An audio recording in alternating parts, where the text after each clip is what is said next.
ਵਾਹਿਗੁਰੂ ਜੀ ਕਾ ਖਾਲਸਾ ਵਾਹਿਗੁਰੂ ਜੀ ਕੀ ਫਤਿਹ। ਮੈਂ ਸਿਮਰਨਜੀਤ ਸਿੰਘ ਮਾਨ ਸੰਗਰੂਰ ਤੋਂ ਅੱਜ ਮਿਤੀ 15 ਜੂਨ ਨੂੰ ਤੁਹਾਡੇ ਨਾਲ ਵਿਚਾਰ ਸਾਂਝੇ ਕਰ ਰਹੇ ਹਾਂ। ਹੁਣ ਤੁਸੀਂ ਸੁਣ ਰਹੇ ਹੋ ਕਿ ਸਰਦਾਰ ਸੁਖਬੀਰ ਸਿੰਘ ਜੀ ਇਹਨਾਂ ਦਾ ਇੱਕ ਪ੍ਰੋਗਰਾਮ ਰਹਿ ਗਿਆ ਕਿ ਸਿਮਰਨਜੀਤ ਸਿੰਘ ਮਾਨ ਨੂੰ ਭੰਡਣ ਕਰਨਾ ਹੈਗਾ। ਆ ਤੁਸੀਂ ਸੁਣ ਲਓ ਕੀ ਕਹਿ ਰਹੇ ਆ। ਇਹ ਮੇਰੇ ਘਰੇ ਆਏ, ਮੈਂ ਇਹਨਾਂ ਦੀ ਤੇ ਚੰਦੂ ਮਾਜਰਾ ਜੀ ਦੀ SCGPC ਦੇ ਪ੍ਰਧਾਨ ਦੀ ਭੁੰਦੜ ਸਾਹਿਬ ਦੀ ਪੂਰੀ ਇੱਜ਼ਤ ਕੀਤੀ। ਇਹਨਾਂ ਦਾ ਜਿਵੇਂ ਇਹਨਾਂ ਦਾ ਪਾਲਣ ਹੋਇਆ ਉਸੇ ਤਰ੍ਹਾਂ ਇਹਨਾਂ ਨੂੰ ਵਧੀਆ ਸੈਂਡਵਿਚਸ ਦਿੱਤੇ, ਕੋਕੋ ਕੋਲਾ ਦਿੱਤੀ। ਪਰ ਸਿਰਫ ਸਾਡੀ ਲੜਾਈ ਪੰਥ ਦੀ ਦਿੱਲੀ ਦੇ ਨਾਲ ਹੈ, ਕਾਂਗਰਸ ਦੇ ਨਾਲ ਹੈ, BJP ਦੇ ਨਾਲ ਹੈ, ਆਮ ਆਦਮੀ ਪਾਰਟੀ ਦੇ ਨਾਲ ਹੈ, ਤੇ ਸਿਰਫ ਸਿਮਰਨਜੀਤ ਸਿੰਘ ਮਾਨ ਨੂੰ ਭੰਡੀ ਜਾਂਦੇ ਹੈ।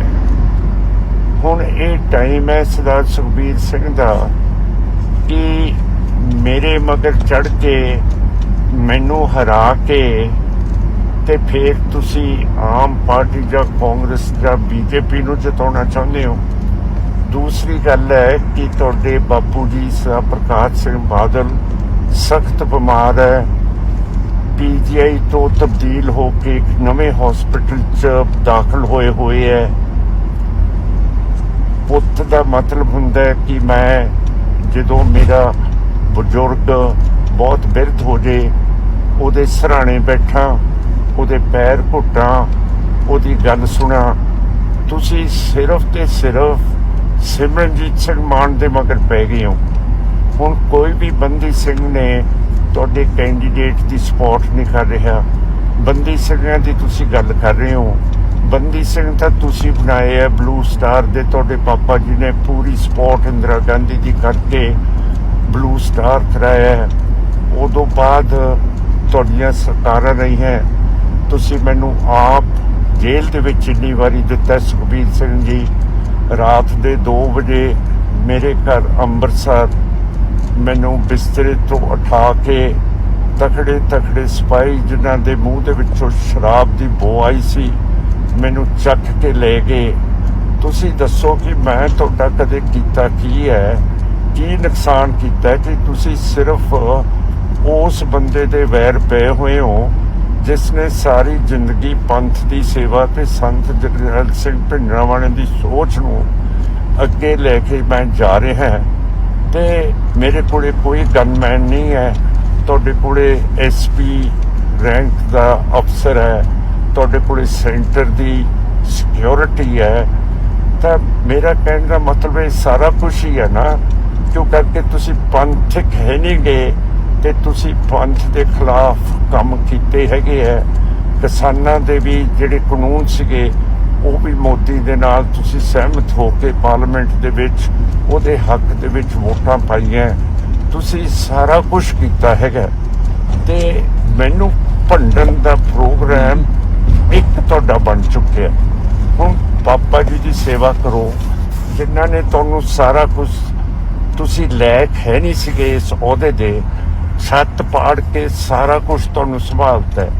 ਸੀਨੀਅਰ ਲੀਡਰਸ ਢੀਂਡਸਾ ਸਾਹਿਬ ਸੀ, ਭੁੰਦੜ ਸਾਹਿਬ ਸੀ, ਹੋਰ ਵੀ ਸੀਗੇ, ਉਹਨਾਂ ਦੇ ਹੱਥ ਤੱਕ ਕਮਾਂਡ ਆਪਣੀ ਬਾਦਲ ਦਲ ਦਾ ਨਹੀਂ ਦਿੱਤਾ। ਤੁਸੀਂ ਟਹਿਣੇ ਜਿਹੇ ਬੰਦੇ ਹੈਗੇ ਹੋ, ਤੁਹਾਡਾ ਕੱਦ ਛੋਟਾ ਹੈ, ਤੁਹਾਡਾ ਮੋਟਾ ਢਿੱਡ ਹੋ ਗਿਆ ਤੇ ਮੇਰਾ ਮਤਲਬ ਦਿਮਾਗ ਦੇ ਵਿੱਚ ਤੁਹਾਡਾ ਕੁਛ ਗ੍ਰੇ ਮੈਟਰ ਹੈ ਨਹੀਂ। ਤੁਸੀਂ ਚੰਗੇ ਸਕੂਲ 'ਚ ਪੜ੍ਹੇ ਹੋ, ਫਿਰ ਪਾਪਾ ਜੀ ਨੇ ਤੁਹਾਨੂੰ ਅਮਰੀਕਾ ਭੇਜਿਆ, ਉੱਥੋਂ ਮੌਜ ਮੇਲਾ ਕਰਕੇ ਆ ਗਏ ਹੋ। ਕੋਈ ਤੁਹਾਡੇ ਕੋਲ ਡਿਗਰੀ ਹੈ ਨਹੀਂ ਗੀ, ਪਰ ਇੱਕੋ ਹੀ ਨੁਕਤਾ ਤੁਹਾਨੂੰ ਕਿ ਸਿਮਰਨਜੀਤ ਸਿੰਘ ਮਾਨ ਨੂੰ ਲੰਬਰਦਾਰੀ ਨਹੀਂ ਦੇਣੀ ਪਿੰਡ ਦੀ, ਤੇ ਸਾਰਾ ਪਿੰਡ ਮਰ ਜੇ ਪਰ ਸਿਮਰਨਜੀਤ ਸਿੰਘ ਮਾਨ ਨੂੰ ਲੰਬਰਦਾਰੀ ਨਹੀਂ ਦੇਣੀ। ਹੁਣ ਦੱਸੋ ਆਹ ਕੋਈ ਸਿਆਸਤ ਹੈ? ਸਾਡੇ ਸਿਰ ਦੇ ਉੱਤੇ ਕਾਂਗਰਸ ਹੈ, BJP ਹੈ, ਆਮ ਆਦਮੀ ਪਾਰਟੀ ਹੈ, ਹਿੰਦੂਤਵ ਹੈਗੀ ਹੈ, RSS ਹੈ ਜਿਹੜਾ ਸਾਨੂੰ ਹੜੱਪ ਸਾਡੇ ਮਜ਼ਹਬ ਨੂੰ ਕਰਨਾ ਚਾਹੁੰਦੇ ਹੈ। ਮੁਸਲਮਾਨਾਂ ਦੇ ਉੱਤੇ ਕਿੰਨਾ ਅਟੈਕ ਹੋ ਰਿਹਾ, ਉਹਨਾਂ ਦੇ ਘਰਾਂ ਦੇ ਉੱਤੇ ਬੁਲਡੋਜ਼ਰ ਫੇਰੀ ਜਾ ਰਹੇ ਹੈ। ਕਸ਼ਮੀਰ ਦੇ ਵਿੱਚ ਰੋਜ਼ 8-10 ਮੁਸਲਮਾਨ ਫੌਜ ਮੌਤ ਦੇ ਘਾਟ ਉਤਾਰ ਦਿੰਦੀ ਹੈ। ਇਹਨਾਂ ਦੀ ਬਬਰੀ ਮਸਜਿਦ ਢਾਹ ਕੇ ਰਾਮ ਮੰਦਿਰ ਬਣਾਤਾ ਹੈ। ਤੁਸੀਂ ਉਸ ਵੇਲੇ ਪਾਰਲੀਮੈਂਟ ਦੇ ਵਿੱਚ ਸੀਗੇ, ਗੋਗੋਈ ਸਾਹਿਬ ਨੂੰ ਪਾਰਲੀਮੈਂਟ ਦਾ ਮੈਂਬਰ ਬਣਾਤਾ, ਜਿਨ੍ਹਾਂ ਨੇ ਬਤੌਰ ਚੀਫ ਜਸਟਿਸ ਹੁੰਦਿਆਂ ਮੁਸਲਮਾਨਾਂ ਦੀ ਬਬਰੀ ਮਸਜਿਦ ਦਾ ਫੈਸਲਾ ਕਰਤਾ ਕਿ ਇਹ ਹਿੰਦੂਆਂ ਦਾ ਮੰਦਿਰ ਹੈ। ਤੁਸੀਂ ਕਦੇ ਵੀ ਕਿਸੇ ਘੱਟ ਗਿਣਤੀ ਦੇ ਲਈ ਖੜੇ ਨਹੀਂ ਹੁੰਦੇ, ਨਾ ਤੁਸੀਂ ਸਿੱਖਾਂ ਦੇ ਲਈ ਖੜੇ ਹੁੰਦੇ ਹੋ। ਕਿਹਦੇ ਲਈ ਖੜੇ ਹੁੰਦੇ ਹੋ ਸਾਨੂੰ ਦੱਸੋ ਤਾਂ ਸਹੀ। ਮੇਰਾ ਕਹਿਣ ਦਾ ਮਤਲਬ ਹੈ ਘਰ ਹੀ ਪੂਰਾ ਕਰੀ ਜਾਣਾ, ਹੋਟਲ ਬਣਾਈ ਜਾਣੇ, ਪ੍ਰਾਪਰਟੀ ਬਣਾਈ ਜਾਣੀ। ਮੇਰਾ ਮਤਲਬ ਅੱਗੇ ਜਾ ਕੇ ਕੀ ਤੁਸੀਂ ਲੇਖਾ ਦੋਗੇ ਰੱਬ ਨੂੰ ਤੇ ਸੰਤ ਜਰਨੈਲ ਸਿੰਘ ਭਿੰਡਰਾਂ ਵਾਲਿਆਂ ਨੂੰ? ਤੁਹਾਡੇ ਪਾਪਾ ਜੀ, ਉਹਨਾਂ ਦੀ ਛਾਤੀ ਦੇ ਵਿੱਚ ਬਹੁਤ ਭਾਰੀ ਨੁਕਸ ਹੈ, ਉਹਨਾਂ ਨੂੰ ਸਾਹ ਬਹੁਤ ਮੁਸ਼ਕਲ ਆਉਂਦਾ ਹੈ, ਤੇ ਤੁਸੀਂ ਪਾਪਾ ਜੀ ਦੀ ਸੇਵਾ ਕਰੋ, ਉੱਥੇ ਜਾ ਕੇ ਲੱਤਾਂ ਕੁੱਟੋ।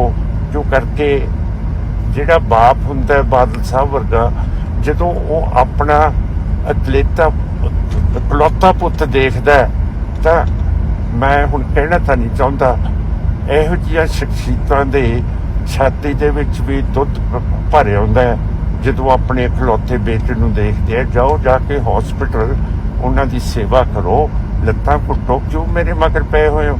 ਮੈਂ ਤਾਂ ਚੱਲੀ ਜਾਣਾ। ਅੱਛਾ, ਜੇ ਮੈਂ ਹਾਰ ਵੀ ਗਿਆ ਫਿਰ ਮੈਨੂੰ ਤਾਂ ਕੋਈ ਫਰਕ ਨਹੀਂ ਪੈਣਾ ਹੈਗਾ।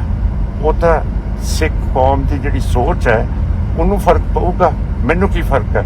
ਅਗਲਾ ਇਲੈਕਸ਼ਨ ਆਊਗਾ, ਮੈਂ ਫੇਰ ਹਾਜ਼ਰ ਹੋਊਂਗਾ ਸਿੱਖ ਕੌਮ ਦੇ ਲਈ। ਮੈਂ ਤਾਂ ਲੜੀ ਜਾਣਾ ਸਿੱਖ ਕੌਮ ਦੇ ਲਈ। ਤੁਸੀਂ ਹਮੇਸ਼ਾ ਹੀ ਇਹ ਮੇਰੇ ਮਗਰ ਪਏ ਰਹੋਗੇ?